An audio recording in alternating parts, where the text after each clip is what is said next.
Hello, everyone.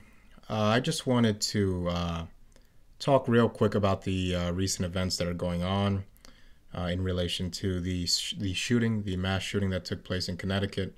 But primarily, this discussion is going to be more about men and how they protect themselves. Now, we've talked extensively about this societal expectation of men that is quite clearly that we have in society, that's quite clearly there for men to protect women and children, from all the evil men there are in the world, and so on and so forth. Such is our gender mandate, and it is through this gender mandate that every form of male neglect, from withholding government funding for victims of male domestic violence to the trivialization and ridicule of male rape, derives from. So we're going to talk about this briefly here. Now, well, let me start by saying that, if you failed as a man to not be raped, you are a man that by definition cannot protect women and children. You are a failure according to a society that labels men as the default protectors of women and children. And if you're a victim of domestic violence at the hands of a woman, you most certainly cannot protect women and children, and the same male failure to protect applies. And so it's this cultural attitude that makes it so that, blue pill white knights especially are willing to throw themselves in front of danger for women they don't even know, because they believe that they're fulfilling their mandate to protect women. And, this type of psychology is so ingrained in men that even an off-duty cop, I'm going to play for you the video. The famous ABC video where a woman was abusing a man and an off-duty cop walked right past him and didn't do anything. It wasn't revealed that he was an off-duty cop till after they confronted him and interviewed him.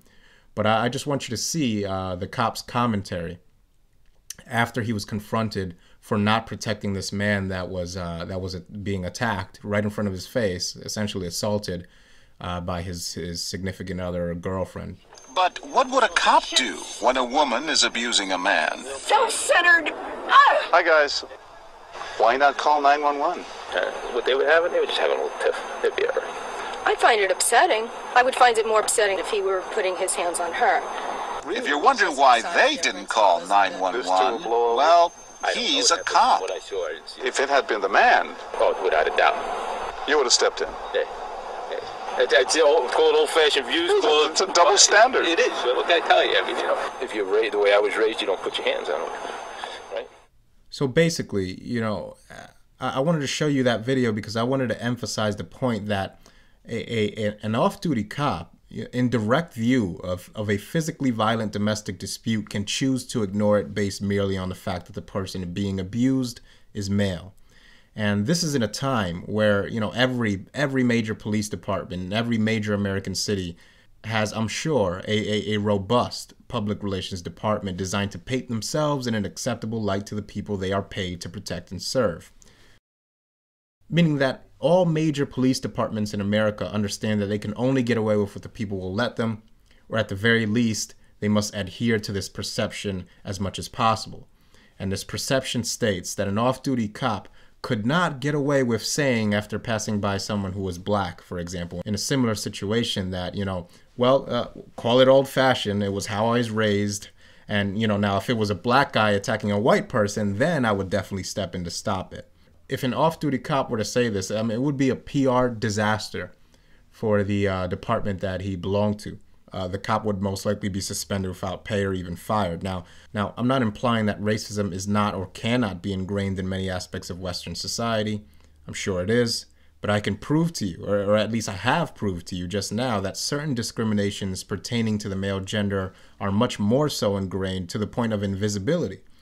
Because a police officer can in fact say the same statement by replacing black and white with man and women, which yields the quote, well, call it old-fashioned, it was how I was raised. Now, if it was a man attacking a woman, I would definitely step in to stop it. And that flies. That's okay. So my point in showing you this is that it speaks volumes that while men specifically pay the most taxes out of any demographic, that a police officer paid to protect and serve the citizenry by tax dollars can refuse to provide that protection on the basis of the person needing that protection being a member of the male gender. The conclusion that we must draw when men whom are vulnerable are ignored by the very people our society pays to protect us is that men are on their own when it comes to protecting themselves. Nobody, not even the police, are willing to protect men. We are responsible for it ourselves. And this is where I want to bring up the Second Amendment, which we all know is being hotly debated in response to the Sandy Hook Elementary School shooting. You see, the Second Amendment isn't simply about hunting or protecting ourselves in the event that it becomes necessary to overthrow a tyrannical government.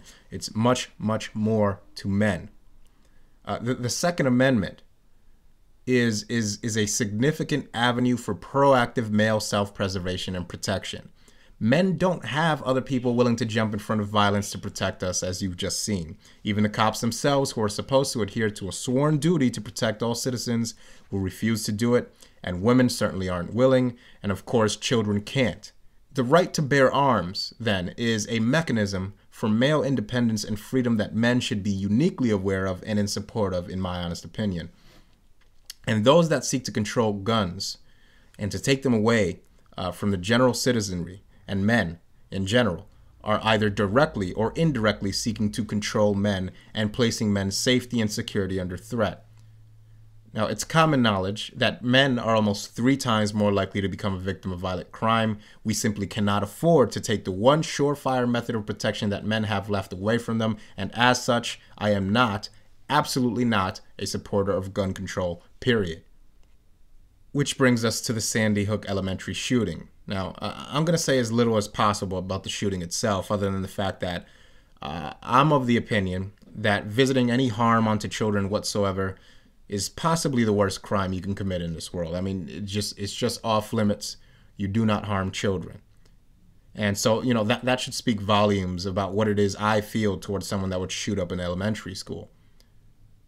But that's all I'm going to say about it. You know, I'm not going to make my contribution to the thoroughly repulsive, artificially compassionate, one-upsmanship Olympics we see the media engaging in, where, you know, every single political pundit and personality has to make sure you know just how much he or she feels the pain of the loss of every single child and victim of this school shooting. You know, it's almost as if they're trying to convince us of something they don't believe in.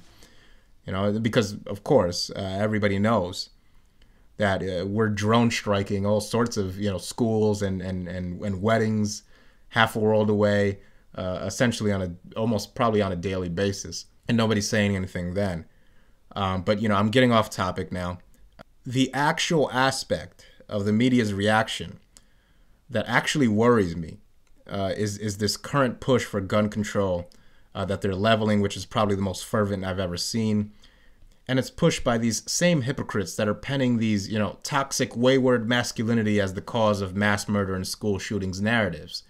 Notice that if a man or a teenager boy embarks on a shooting spree, especially one such as the Connecticut shooting where innocent young children were targeted and murdered, we blame video games and the Second Amendment and violence in Hollywood.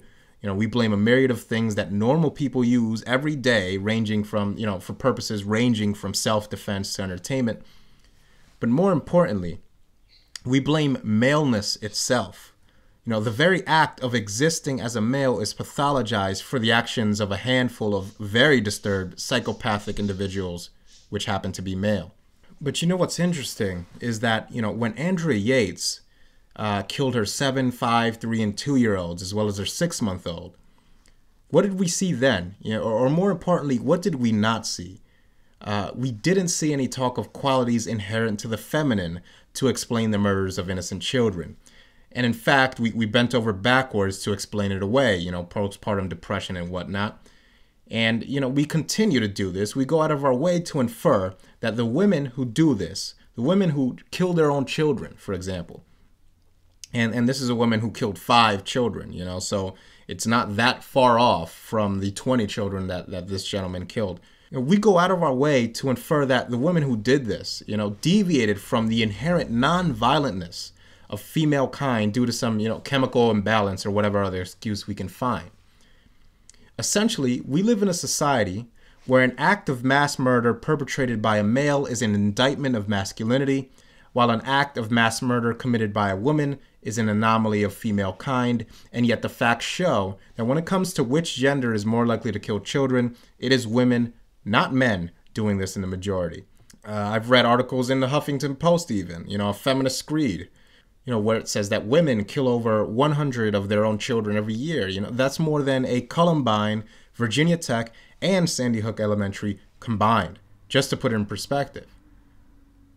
And nobody that I've seen when these things happen has inferred that the fundamental rights of women be breached because women are somehow more prone to violence against children.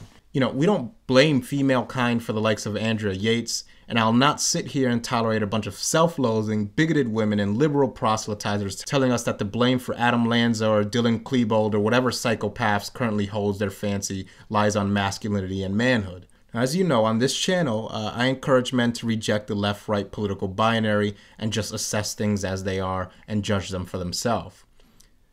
And the fact is that no matter how many school shootings there are, no matter how many Adam Lanzas there are, you as a man are still 100% responsible for your own protection. And if someone threatens you with violence, you have the option of either having a firearm for self-defense or not. That's all there is to it.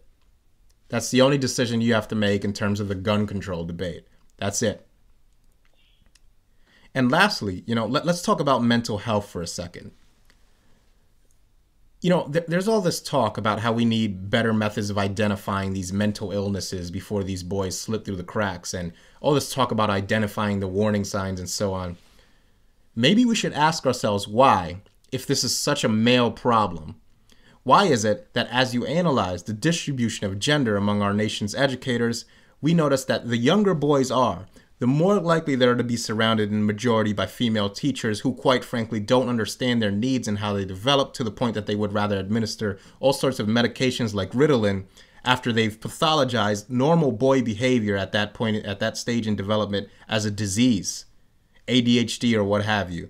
I mean, what is it exactly that these people actually know about the normal development of a boy's mental health when they've done nothing to try to understand it and have actually tried to medicate it away with drugs that prevent the reuptake of serotonin in a boy's brain, in a human's brain? What do they know about male mental health? If they actually had a real interest in the development of mental illness in boys, perhaps they would have male teachers teaching them at critical ages of their development, and perhaps they would actually embrace the differences that boys exhibit in the learning process that helps them learn and develop properly, instead of trying to force them into learning the way girls do. These people have zero interest in asking themselves what makes boys tick, and if it weren't for the occasional school shooting, they would never ask the question in the first place. And that's all I really have to say about that.